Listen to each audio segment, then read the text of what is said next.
Sveiki visi, su jumis ir vėl aš, Austėja iš Cubals, ir sveiki atvykę į naująjį Tech naujienų epizodą. Šiandien turim visai įdomių temų, tai šokam tiesiai į jas. Ar gali būti, kad pasaulyje išpopuliarėjusi OLED monitorių mada baigėsi dar net neprasidėjusi?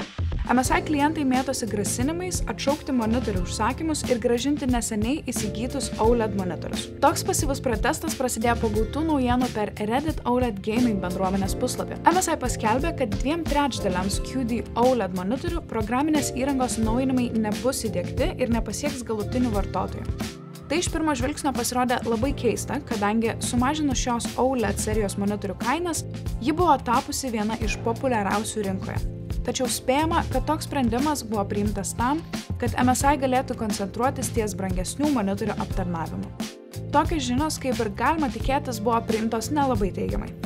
Įsivaizduokit, jei nusipirktumėt naujausią iPhone ar Android telefoną ir artimiausių metų jie neišleistų jokių atnaujinimų.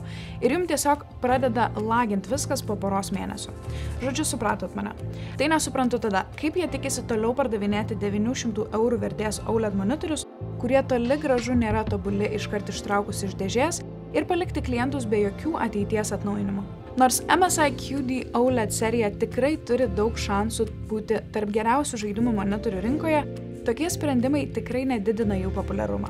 Kitaip sakant, patys kaišo savo pagalius į ratus. Tuo pačiu kelia susirūpinimą MSI klientų aptarnavimo politika bei jų gebėjimų prisitaikyti prie greitai besivystančių technologijų. O dabar svarbus kiekvienam gamerių segmentas. Kas gero vaizdo plokščių rinkoje?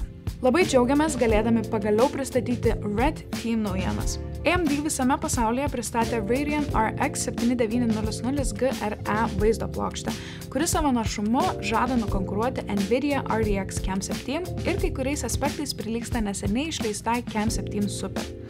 Arba tiesiog sumažinta RX 7900 XTX ir RX 7900 XT versija. Tarp kitko, pavadinime esančios GRE raidės reiškia Golden Rabbit Edition ir skirtos paminėti 2023 Kinijos zodiako metus. Vaizdo plokštė maždaug 11% greitesnė esant 2K raiškai, 12,5% didesnis atminties pralaidumas ir turi 60 W daugiau už RTX Cam 7. Bet būkite atsargus ir prieš pirkdami būtinai išsimatuokite savo kompiuterio dėžę, nes ji gali netilpti.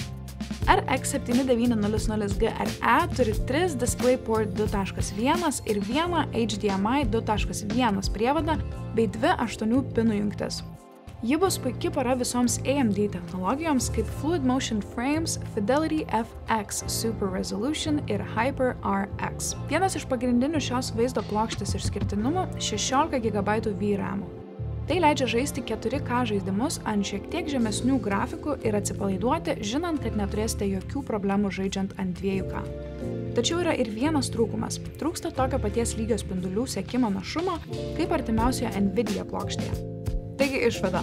RX 7900 GRE yra tikrai puiki vaizdo plokštė ant 2K rezoliucijos tik už 550 € visiems, kurie nori išbandyti kažką be Nvidios.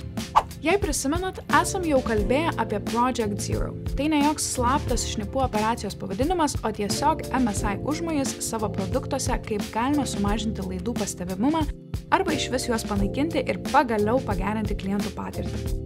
Tad prie šios iniciatyvos prisideda ir Corsair, išleidę 2 naujas kompiuterių dėžes pritaikytas MSI Project Zero ir Asus Back to the Future motininėms plokštėms. Tai būtų 2500X ir 2500D Micro ATX dėžės bei 6500X ir 6500D ATX dėžės. Tai pirmosios kompiuterių dėžės, kurios yra suderinamos su tokiomis motininėmis, kurių jungtis yra gale. Pagaliau kompiuteriai atrodys tvarkingai ir minimalistiškai. Abi serijos dėžės suderinamos su 120 ir 360 mm radiatoriais, juose gali tilpti 9 arba 10 120 arba 140 mm ventiliatoriai. Galima bus rinktis tarp juodos ir baltos spalvos, tačiau Corsair CES renginyje pristatė ir taip vadinamą Easter Eggą – medinius korpusus. Tik atsargiai, nes galėsite įsivaryti rakštis. Tačiau neapsigaukit, ta mediena bus tokia pat tikra, kaip ir nejuokingas mano ką tik pasakytas medinis bairis. Bairis bairija? Jo. Čia irgi Easter eggas buvo. Bet kokiu atveju smagu matyti plintančią laidų mažinimo idėją pas garsiausius kompiuterių dalių gamintojus. Tautvilas is whoop whoop in the back. Visi virtualių asistentų gerbėjai šiais metais turėtų džiūgauti, nes Amazon paskelbė, kad galimai birželio mėnesį išleidžia Alexa Plus. Spėju, kad tam, jog kažkas pagaliau suprastų, ko jūs norit gyvenime. Atnaujinta versija turės pagerintas komunikacijos galimybės ir žinoma bus pagrįsta dirbtinio intelekto technologijomis. Ji ne tik atpažins kalbėtoją, bet ir supras, kada yra tik pauzė tarp sakinių ir kada užklausos pabaiga bei pateiks visus atsakymus į klausimus. Tad dabar su Alexos pagalba bendrausit kaip su ChatGPT, tik ne raštu, o balsu. Žodžiu, niekada nebesijausit vienišas.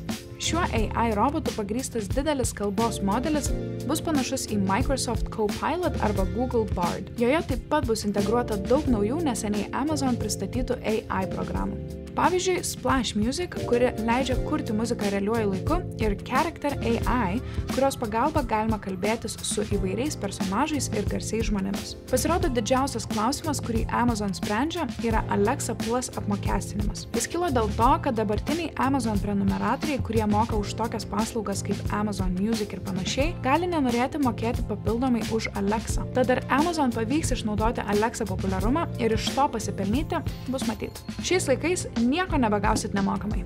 O dabar pabaigai literaliai gigantiškos naujienos. Alienware sukūrė didžiausią pasaulyje mechaninę klaviatūrą ir pelę, kurie yra 14 kartų didesni nei įprastai. Ir jie veikia.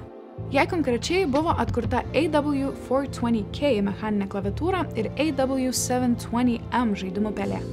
Klaviatūros ilgis siekia net 5 metrus. Jei norit bent šiek tiek įsivaizduoti, kokio dydžio, tai Space mygtukas lygus vidutiniam suaugusio žmogaus ūgiui. O kad galėtumėt su pele kažką paspausti, tam reikia net 5 žmonių. Alienware praneša, kad komponentų spausdinimas su 3D printeriu užtruko 3 dienas ir kiekvienas mechaninis jungiklis turėjo būti pagamintas specialiai pagal užsakymą. Jie taip pat naudojo PVC vamzdžius, metalo lakštus, RGB ir guminės juostas. Viskas tam, kad paspaudus klaviatūros klavišą būtų galima išgauti kuo realistiškesnį jausmą. Bendradarbiaudami su Team Liquid eSports komanda išbandė klaviatūrą ir pelę žaisdami Dota 2, tačiau tam tikrai dar reikia praktikos. Nors, kai geriau pagalvoji, fainas team building užsiėmimas.